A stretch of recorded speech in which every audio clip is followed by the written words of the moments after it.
sur Rire et Chanson. Bon, la team du rire avec ce matin, François Martinez.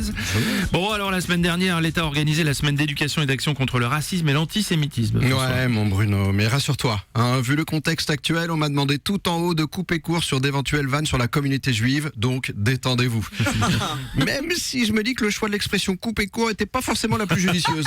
Oui, évidemment, oui. Bon, d'accord. on va donc parler des racistes et de cette affaire Aya Nakamura qui n'en finit pas. Ouais. Et qui dit raciste dit Éric Zemmour et Marine Le Pen. Boum, hein, le combo gagnant. Qu'est-ce que j'aime ça, moi.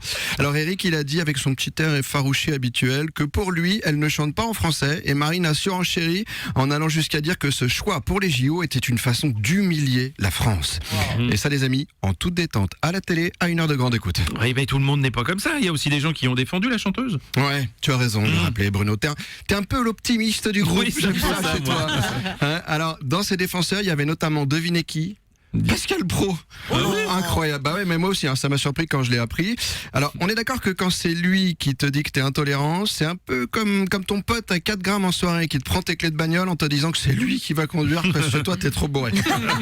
Bon, ça part d'une bonne intention, mais c'est pas super crédible. C'est vrai, c'est vrai. Bon, il n'y a pas que lui, hein. Rachida Dati a aussi défendu la chanteuse. Oui, Ouais. puis elle s'est pris un scud direct de Julien Audoul qui lui a demandé en pleine réunion de l'Assemblée nationale si pour elle la culture c'était plus salade, tomate, oignon ou Baudelaire et Monet.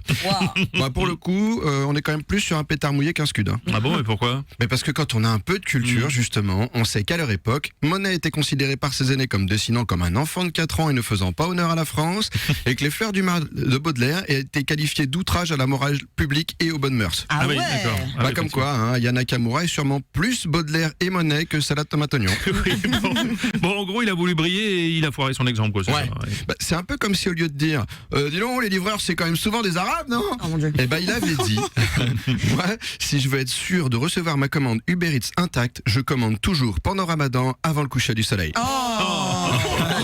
Comme quoi, t'as beau essayer d'être subtil, tu restes quand même un bon gros raciste, voilà, et ça transpire, putain. Et c'est aussi un peu comme Louis Alliot, maire Rassemblement National de Perpignan, qui a souhaité un bon Ramadan à tous ses compatriotes français musulmans, tout en soutenant la loi immigration. Mais les gens, ça se voit tellement fort que vous respectez pas les religions et les origines des autres. Bon, en tout cas, s'il y en a bien un qui, lui, a décidé de faire preuve de respect pour les religions, c'est Frédéric Mitterrand qui est décédé jeudi en plein Pourim et Ramadan. Attends, je vois pas le lien avec Pourim et Ramadan. Mais si, mon Bruno. Quoi? On peut dire qu'au final, il est mort comme il a toujours aimé vivre, en plein jeûne.